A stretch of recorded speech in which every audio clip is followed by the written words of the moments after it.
approaching minimums. Minimums.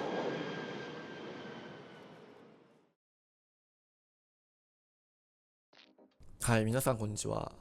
今回はまた新たに WinWing よりボーイング737の MCP パネル PAP3 をご提供いただいたので、こちらをレビューしていきたいと思います。前回レビューした CDU に続き、ボーイングのデバイス関連も続々とリリースとなり、賑わいを見せていますが、今回も様々な部分をお伝えしていきたいと思います。過去の動画ではコックピットマスターの MCP パネルもレビューしているので、そのあたりの比較も後半にお伝えします。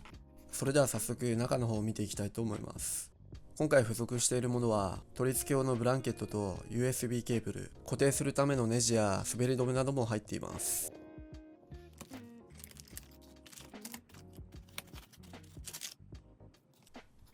今回も梱包の方はしっかりとされていて、かなり綺麗な状態でした。また固定するブランケットの方は4つついていますが、2つのみ使う予定です。取り付け方は後ほどご案内します。結構素材の質感の方も前回の CDU と同じく非常に素晴らしい作りとなっています。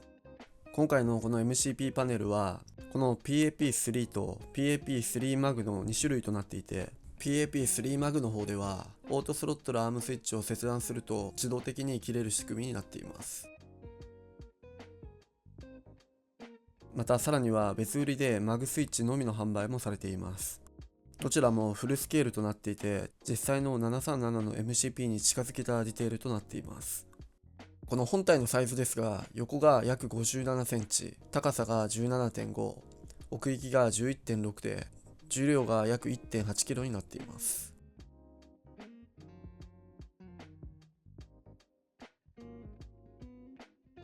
続いて固定するブランケットの方を取り付けていきます。全部で4つついていますが、今回は2つ使っていきたいと思います。3種類あるネジのうち一番短いものですね。マニュアルに記載の5番のネジと7番のこのナットで固定していきます。製品ページよりマニュアルの方もダウンロードできます。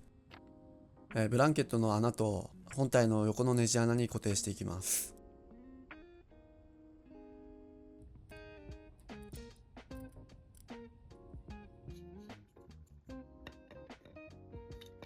あとは付属のレンチでしっかりと締めておきましょ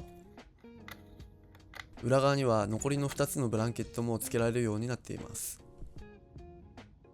ブランケットの固定も終わったので USB ケーブルをつなぎ電源を入れていきたいと思います。今回も前回の CDU と同じく USB ケーブル1本で接続となっています。USB の方も横方向から L 字タイプで接続できるので外れる心配もなさそうです。接続後はバックライトの方も非常に綺麗に光っていました。動作には SIM アプリプロというソフトをインストールします。難しい設定などはなく動作することができます。このデバイスをクリックしてボタンの動作チェックをすることが可能になっています。またデバイスのアップデートがある場合は左上のファームアップデートから更新することができるようになっています。それでは早速実際にスイッチ類やノブ類の方触っていきたいと思います。まずケーキのバックライトは SIM 内のライティングと連動しているので、コックピット内のライティングのノブを回すことで PAP3 のバックライトも調整ができます。この辺りはコックピットマスターの方も同様の動作になっています。ライティングに関しては WinWing の PAP3 の方のがやや濃い印象がありました。このライティングだけでも非常に雰囲気の方も楽しめると思います。ノブの方にはネイティブグレアシールドというものを内部に搭載しているということで、実機の操作感覚により近づけているということです。回した感覚はしっかりとした感覚で、とても操作性は優れていました。指先にも回している時の感覚が伝わってきます。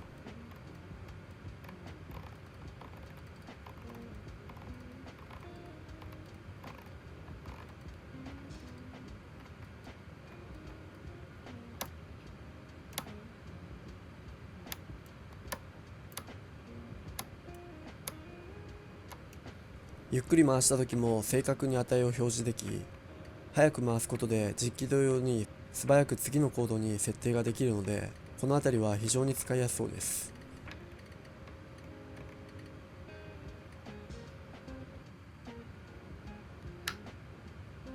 次にスイッチ類ですが、押すことでスイッチが手前に戻ってくる感覚で、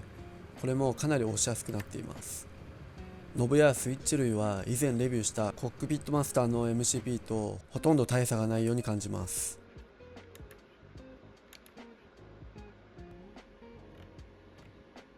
バーティカルスピードのホイールはウィンウィングの方が回転しやすく、非常にスムーズな動きとなっていました。コックピットマスターの方はどちらかというと少し固めな印象があります。ディスエンゲージボタンに関しても特に問題はなく、こちらも操作の方はとてもしやすかったです。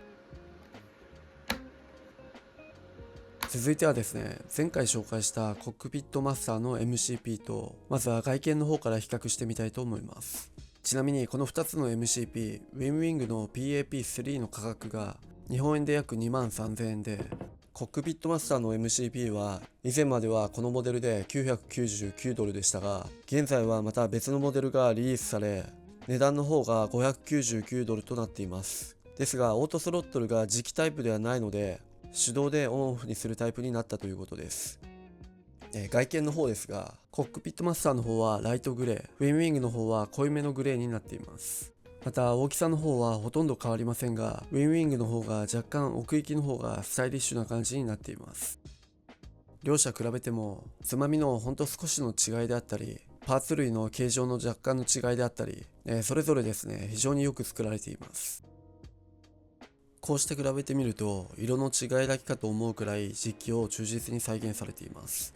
やはり一番感じたことは共通点として、先ほどもお伝えした通りノブやスイッチ類の操作感覚はほとんど差がないと言ってもいいくらいかと思います。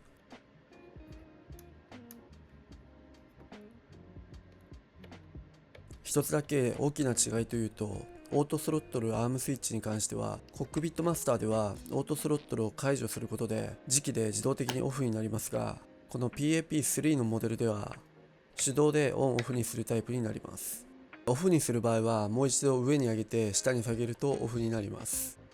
ウィンウィングでは PAP3 マグのシリーズであれば磁気タイプで自動的にオフにすることもできます。こちらのシリーズでは価格の方が少し変わってきます。または今紹介している PAP3 を購入した場合は、後から別売りのマグスイッチを購入して付け替えることも可能になります。また現在対応している機体ですが、MSFS2020 では PMDG737 シリーズ、他にも今後の予定として MSFS2024 で PMDG が対応した場合はウィンウィングの方もアップデートされる予定ということです。進捗情報はホームページの製品ページ内、互換性のための継続的な更新の欄で確認ができます。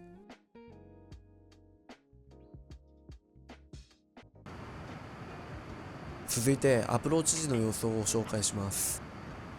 デバイスのスイッチを押すと同時に SIM 内にも反映され、ほとんど遅延なくダイレクトに反応します。現時点で唯一気になったのは VNAV スピードや VNAV パスでも PAP3 のスピードに表示されてしまうという点です。ですが、ウィンウィングはアップデートも早いので、おそらくすぐ対応されると思います。また、こういったデバイスのいい点は、フライヘディングなどもマウスで調整することもなく、自由に機体を操ることもできそうです。次にスピードインターベーションボタンを押して減速させていきます。今回着陸は羽田空港のランウェイ22に降りる予定です。アプローチは LDA22 を予定しています。間もなくローカライザーの方もキャプチャーすると思うので VOR ローカライザーのボタンをプッシュしておきます。ローカライザーの方もキャプチャーしたのでヘディングの方もファイナルアプローチコースに合わせておきます。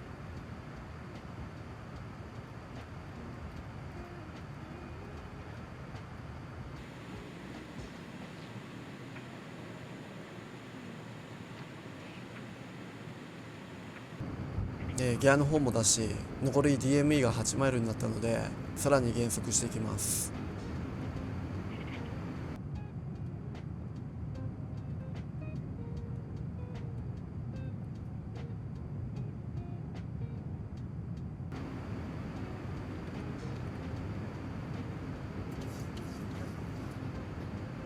着陸前は操作することも多いので、直感的にこのようにセットできるのは非常に役立つデバイスだと思います。もうそろそろオートパイロットを切り、マニュアルで左旋回しランウェイ22を目指していきます。フリーの方もオフにしておきました。しばらく着陸の様子をお楽しみください。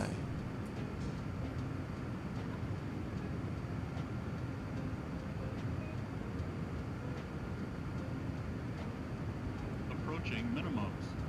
チェック。 1000.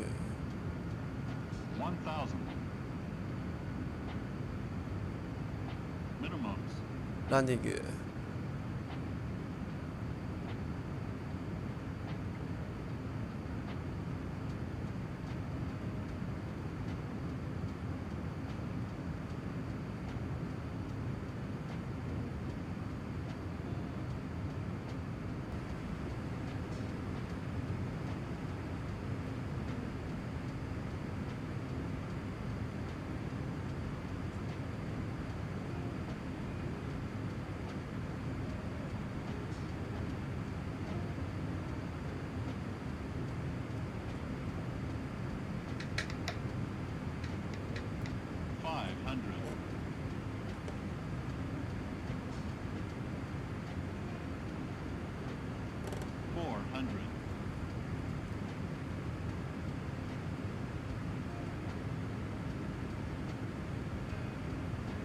300. 200.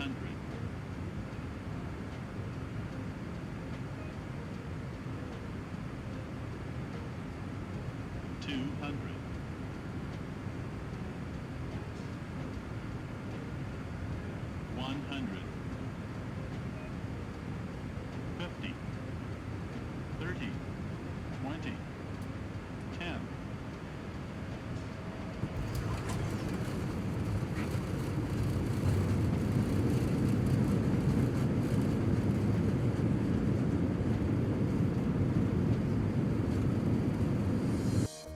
今回このウィンウィングの PAP3 を紹介してきましたが、かなり見た目も使用感もともにとてもよく再現されていました。現在予約注文が開始されているので、ウィンウィングのストアもぜひご確認ください。購入される方の参考になれば幸いです。今後もウィンウィングの製品やその他デバイスで様々な情報をお伝えしていきますので、気に入っていただけましたらチャンネル登録お待ちしております。最後までご視聴いただきありがとうございました。また次回の動画でお会いしましょう。